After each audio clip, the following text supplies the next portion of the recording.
Բարև սիրելի բարեկամներ, բարև սիրելի հայրենակիցներ, ողջունում եմ բոլորից։ Սկզբի համար կխնդրեմ դնել ձեր լայքերը, գրանցվեք իմ ալիքին, որը որ շատ կարևոր է ինձ համար։ Հիշեք, որ դուք ձեր ակտիվությամբ գնահատում եք իմ աշխատանքը։ Ես վերջի անգամ այս թեմայով խոսացել եմ կամ այս թեմային անդրադարձել եմ Բագրատ Սրբազանի շարժման ժամանակ, բայց հիմա հարկ եմ համարում վերադառնալ այս թեմային, քանի որ նույն տենդենսը հոգևորականների կողմից դեռ շարունակվում է։ Ամեն անգամ, երբ որ մեր երկրում ինչ-որ քաղաքական անցուդարձ է լինում, հայտնվում է ինչ-որ մի եկեղեցիական այս կամ այն և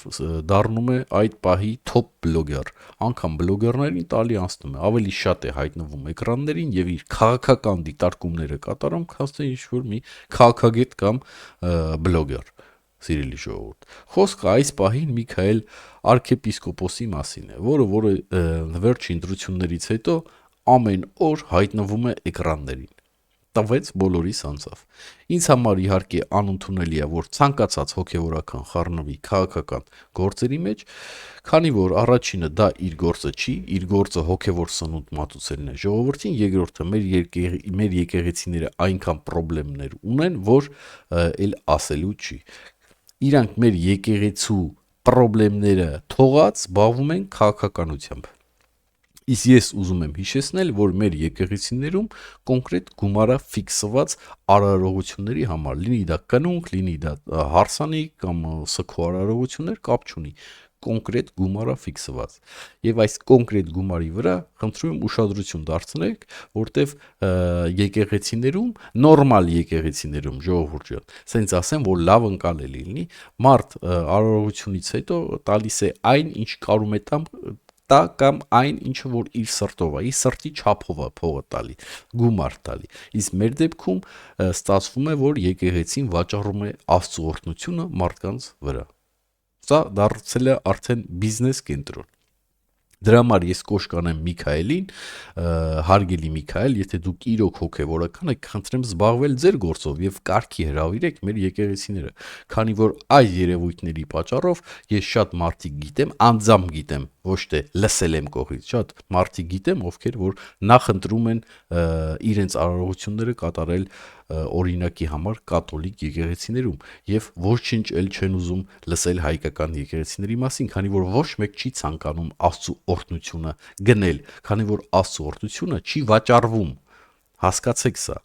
Դուք զբաղվեք այդ հարցով։ Դուք պետք է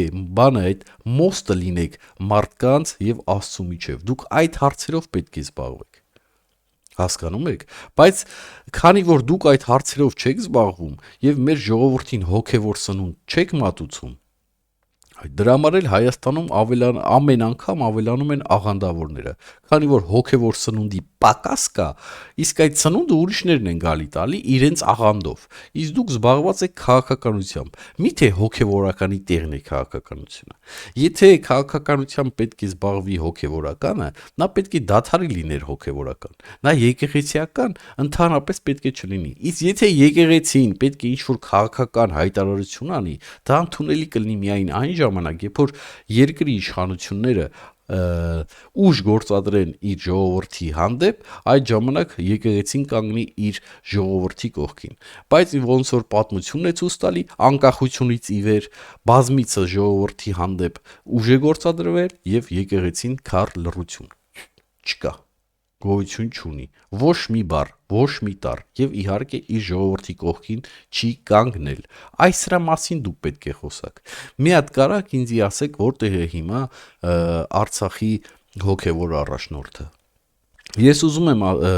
ասել, որ Արցախի հոգևոր առաջնորդը պետք է միջև վերջ մնար իր ժողովրդի կողքին, անգամ Հայաստանում, երբ որ Արցախի ժողովուրդը բռնի տեղահանվեց Արցախ, ծանր կորուստներով վերջ-վերջով կորցրել են իրենց տունը, տեղը, ծննդավայրը, հայրենիքը եւ այլն։ Դրա տեղը որ Արցախի հոգևոր առաջնորդը կանգներ իր ժողովրդի կողքին, հույս, հավատ ներշնչեր, հոգևոր սնունդ տար, դրա տեղը Արցախի թեմի առաջնորդը ուր է, Արցախի թեմի առաջնորդը թողեց գնաց, փախավ իր ժողովրդին միայնակ թողեց, փախավ, առաջիններից էր, ով փախավ, նա չի գնացել, նա փախել է, հասկացեք, դուք այս սրանից խոսացեք, Նա թողել է իր լքել է, դավաճանել է իր ժողովրդին, կամ ոնց են հոգևոր աշխարհում ասում, դավաճանել է իր հոտին, ինքը թողել ու գնացել է, անունն էլ դրել է ինչ որ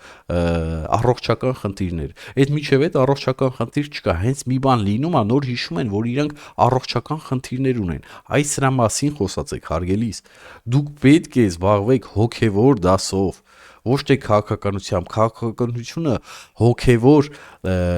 եկեղեցիականի տեղը չի, հոգևոր աշխարհում տեղ չունի, քաղաքականությունը դա կեղտոտ բան է, դուք ուր եք մտնում քաղաքականության մեջ, դուք ինչ գործ ունեք քաղաքականության մեջ։ Եվ այո, ես իրավունք ունեմ այս բառերը ձեզի ասել, քանի որ ես հայ մարդ եմ, հայ քրիստոնյա մարդ եմ, ու ես այո, իրավունք ունեմ ձեզի այս կոչով դիմել, որ վերջացրեք դուք քաղաքականության մեջ, դուք տեղ չունեք, դուք հոգևորական եք, զբաղվեք մեր եկեղեցիների հարցերով։ Ես այն օրը Կիրակի օրով հելա գնացի հայկական եկեղեցի, այդքան էլ ճամփա անցա։ Գնացի Կիրակի օրով, մնացի դռան դեմը կանգնած, քանի որ եկեղեցին փակ էր Կիրակի օրով, ով ա տես բան տեսե Կիրակի օրով եկեղեցին փակ լինի։ Ստիպված գնացի կաթոլիկ եկեղեցի։ Չնայած իմ համար Աստծո տունը կապ չունի, բայց միշտ հոգե հարազատ է, որ հայկական եկեղեցի լինի։ Դուք այս հարցերը զբաղվելու տեղը, դուք հայկական եկեղեցիները փրկելու տեղը, դուք քաղաքականությամբ եք զբաղվում։ Դուք չեք ասում, որ հայկական եկեղեցիները դարել են բիզնես կլուբներ եւ Աստծո օրհնություն են վաճառում իր ժողովրդին։ Դուք սրանից խոսացեք, հարգելիս։ Դուք ինչ գործ ունեք, թե ով անտրվե, խի անտրվե, ինչ ձև անտրվե։ Դուք ինչ գործ ունեք դրա հետ։ Միթե դա ձեր տեղն է, որ այսօր տվե եւ անցել եք ցանկացած բլոգերի։ Նորից կրկնում եմ, դուք ինձնից ավելի շատ եք հայտնվում էկրաններին, քան թե ես կամ ցանկացած մի ուրիշ բլոգեր։ Բավ է, հերիք է, զբաղվեք ձեր գործերով, զբաղվեք մեր եկեղեցիով, հերիք է խայտարակեք մեր եկեղեցին, որովհետև դա խայտարակություն է, երբ որ մենք սաղ աշխարհով գոռում ենք, որ մենք առաջի քրիստոնյաներն ենք, բայց Աստծո օրհնություն ենք վաճառում, ֆիքսված գումարներով։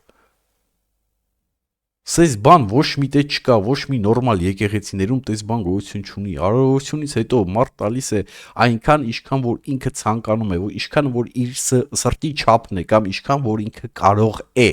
Ոչ մի տեղ չկա ֆիքսված գումար։ Եվ ըստ ինձի հեքիաթ հանգարտ չպատմեք, որ գիտեք իշքա եկեղեցին իրան պետք է պահի։ Եկեղեցին չի կարող վաճառել Աստծո օրհնությունը։ Կպեք ձեր գործերին։ Իսկ ձեր գործի անունն է հոգևոր ծնունդ մատուցել ձեր ժողովրդին։ Այդ է ձեր գործի անունը։ Ուրիշ դուք գործ չունեք։ Դուք իրավունք չունեք մեր քաղաքականության մեջ մտնելու։ Այն էլ ամպագորգոր հայտարարություններ անելու։ Ուր էիք դուք, երբ որ մարտի 1 էր։ Ուր էիք դուք, երբ որ իշխանությունները այս կամ այն ժամանակահատվածում ուժ էր գործադրում ժողովրդի նկատմամբ։ Որտեղ էիք դուք։ Եվ դուք ասելով ես նկատի չունեմ հենց ձեզ, այ եկեղեցին որտեղ էր։ Երբ է եկեղեցին այս անկախությունից ի վեր կանգնած եղել ժողովրդի կողքը, երբ որ ժողովուրդը եղել է ծանր իրավիճակում, որ հմի հել է եւ քաղաքական հայտարարություններ է կատարում։ Որտեղ էիք դուք, որ հենց նույն Ռոբերտ Քոչարյանը, Սերժ Սարգսյանը, Տեր-Գուս Լևոն Տեր-Պետրոսյանը թալանում էին մեր երկիրը։ Որտեղ էիք դուք, երբ որ ամեն ինչ Հայաստանի բոլոր կարգին գույքը վաճառում էին Ռուսաստանին, որտեղ էիք դուք։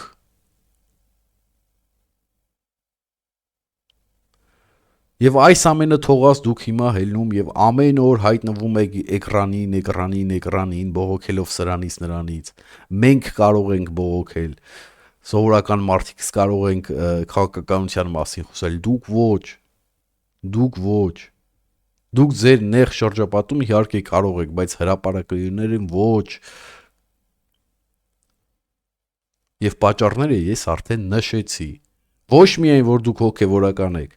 այլև մեր եկեղեցին գտնվում է խայտառակ իրավիճակում։ Այս հարցերով զբաղվեք։ Միթե դուք ձեզ հարց չեք տալի, ինչու է մեր եկեղեցին այսպիսի վիճակում, ինչու է մեր արարողությունները վաճառվում մարդկանց վրա։ Թե ձեզի սա ձեռ է տալի։ Ես ոչ մեկին չեմ ուզում վիրավորել, պարոն Միքայել, բայց նորից ձեզի կոչ եմ անում։ Զբաղվեք մեր եկեղեցիներով, որտեղ մենք խայտառակվում ենք աշխարհով մեկ։ Ամեն օր երբ ես միացնեմ Միքայելը խոսում է ու սա քաղաքականություն։ Դու հոգևոր մատ ծրագրամասարքի հարգելիս։ Մի հատ ծրագրամասարքի եւ հոգևոր սնունդ մատուցի ժողովրդին։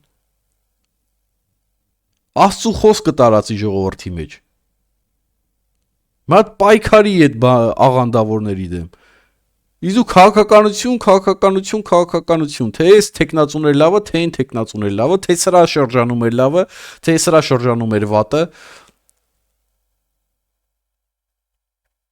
Դուք որպես հոգևորական, դուք ուրեմն հավատում եք, ճիշտ է, կյանքից հետո կյանք կա, ճիշտ է, մահից հետո կյանքին հավատում եք, բայց դուք ո՞նց եք նայելու Աստծո աշկերին։ Որ ասի գիտես ինչ կա, ձեր եկեղեցիներում օրհնություն է վաճառվել, դուք ինչ պատասխան եք տալու։ Էլ չասեմ Տեր հայր արտահայտությունը, որը որ անընդունելի է։ Տեր հայր։ Ոնց կարող է հոգևորականը լինել Տեր հայր։ Անկամ հայր մեր ասելիս մենք դիմում ենք հայր մեր, իսկ հոգևորականը Տեր հայր։ Ոչ մի եկեղեցիում դες բան չկա Տեր հայր, կա հայր։ Անուն են տալի եւ հայր, ասենք Padre Juan։ Եվ դա գիտեք ուր դուց է գալի, դա գալիս է նրանից, որ ժամանակին ընդունվել է որպես մարդը, որ հոգևոր դաս է տվել իր աշակերտներին, ընդունվել է որպես հայրը դաս կտա իր բալիկներին, իր երեխեքին, դրա համար ասել են, ասենք հայր, անունը եւ հայր, բայց ոչ թե Տեր հայր։ Բայց սա ուրիշ թեմա է, այս թեմայի մեջ հիմա ես չեմ խորանում, կամ Տեր նույն արտահայտությունը ոնց կարող է հոգևորականը լինի Տեր։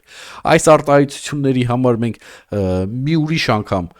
կզրուցենք, բայց այս դեպքում մենք ավելի լուրջ խնդիրներ ունենք։ Զբաղվեք մեր եկեղեցիներով, զբաղվեք ժողովրդին հոգևոր սնունդ տալով։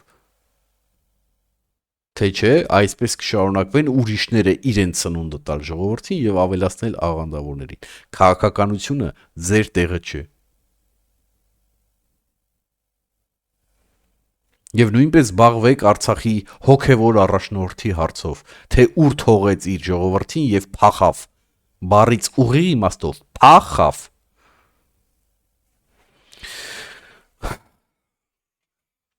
Այսօր այսքանը ժողովուրդ ջան, ստեսություն, հաջողություն, չեք մոռանում ձեր լայքերը գրանցվեք մեր ալիքին, քանի որ դուք ձեր ակտիվությամբ գնահատում եք իմ աշխատանքը։ Ստեսություն։ Աստված պահապան բոլորիդ։